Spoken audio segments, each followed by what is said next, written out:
Hey, Jeff, thanks for joining us. Thanks for having me.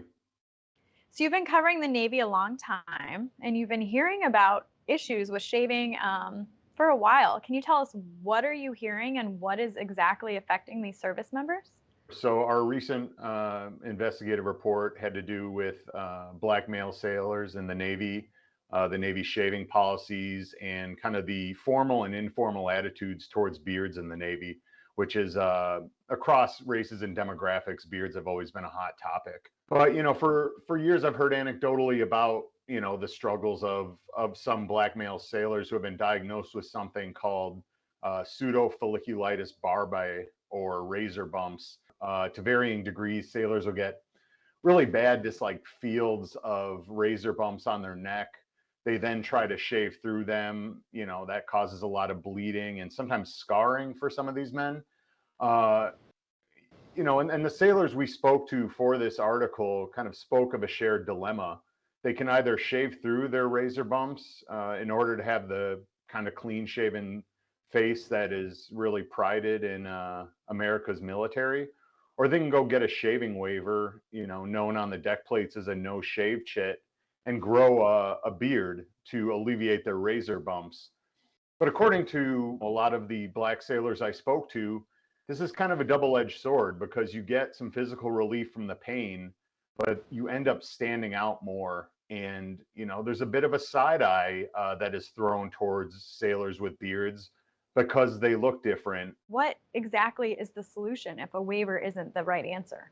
The Navy arguably has the most draconian process for shaving waivers of all the four services. In the Air Force, you can get a 5-year shaving waiver, and the other services have a bit more generous policies that take into account the reality of the skin condition. But in the Navy, Chief of Naval Operations Admiral Mike Gilday banned permanent no-shave waivers in 2019. And this was a big issue in the fleet among all male sailors. Basically, it was a real sea change in how things are done. But when Gilday banned the permanent shaving waivers in 2019, he couched it around safety and the concern that if you're assigned to a ship and there's a fire on the ship, can you get an air mask seal on your face, with facial hair, basically? So he couched it like that. And banning the permanent shaving waiver basically just means that instead of getting one piece of paper that says, hey, I have this condition, I'm allowed to grow a beard, now sailors have to shave, get the razor bumps, go to medical, show the razor bumps to medical, and get a 90-day shaving waiver. So for 3 months, they don't have to shave. But then they have to go and shave again, get the bumps again, and go back again.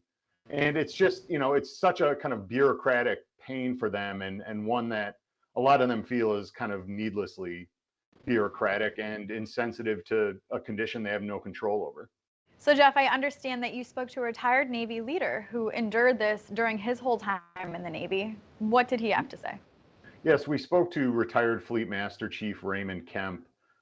Before his retirement in 2019, he was the senior enlisted leader for U.S. Navy forces, Europe and Africa, and he had a lot of thoughts to share on this issue.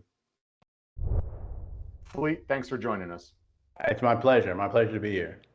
Why don't you start by taking us through when you first kind of realized you had this condition, and the efforts you undertook to shave through it and remain clean shaven despite the toll it took on your face.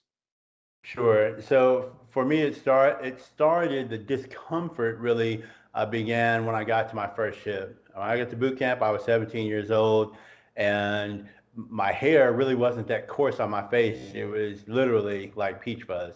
And so the requirement was for even that peach fuzz to be gone. And so in boot camp, we were required to shave with a big razor, and I just take you back to the 20th century in 1986, and those disposable razors is all we were given. But when I got to my first ship, that is when my hair matured, became more coarse, and the next thing you know, I started experiencing razor bumps. And what that is how your hair would grow straight out of the follicle and then curl back in because of the texture of my hair being curled. Sometimes it would grow out and then back in. Other times it would just grow sideways in and never even come to the surface, which created the razor bump. It sounds like a very painful and kind of awkward process to have to undergo, while you're living on a ship around all your shipmates. Can you kind of talk about, what it is to have to kind of undertake that kind of process? Absolutely. So and that's exactly what I would do. Take a lighter, burn the edge of the tip of whether it be a sewing needle or whether it be a safety pin, and dig into the skin where I could see, that hair. And oftentimes it would look like a splinter. I mean, most people have had a splinter in their hand and their finger, or someplace where it was just right at the surface. And so just below the skin, you could see where that hair is. And whether there was a bump or not, I'd have to dig in there and pull that hair out. And that would relieve some of the pain, but of course, it would leave a scar, there would be bleeding. And then once that hair is pulled, you still had to figure out how to cut it. And so whether it be with the razor or whether it be just pulling it out with the tweezer, that was the normal routine. So it was actually one of my mentors who told me, look, now that you have made it to E6, you are a company man. And as a company man, you need to look like a company man. And that beard is absolutely not it. So you need to figure that out. As a man who was a senior enlisted leader in the service, and as somebody who dealt with this condition yourself, if you were setting the Navy's policy, what would be your recommendations, and what do you think Big Navy does or needs to do to get this right and do right by its sailors afflicted, by the condition? I would say the smartest thing to do would be to have our Navy docs the doctors do the appropriate level of research on educating the service members on how to cope with PFB. The Marine Corps doesn't have a no-shave kit. They don't have a no-shave waiver option.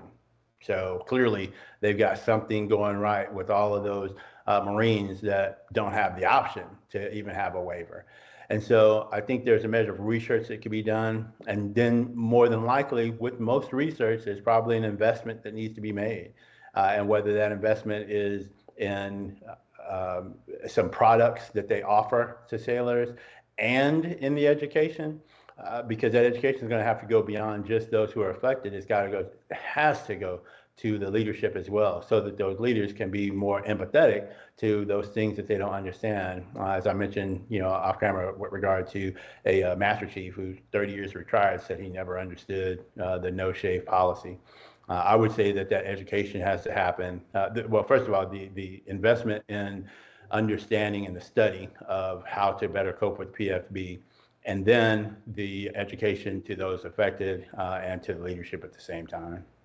Fleet Kemp, thanks for joining us.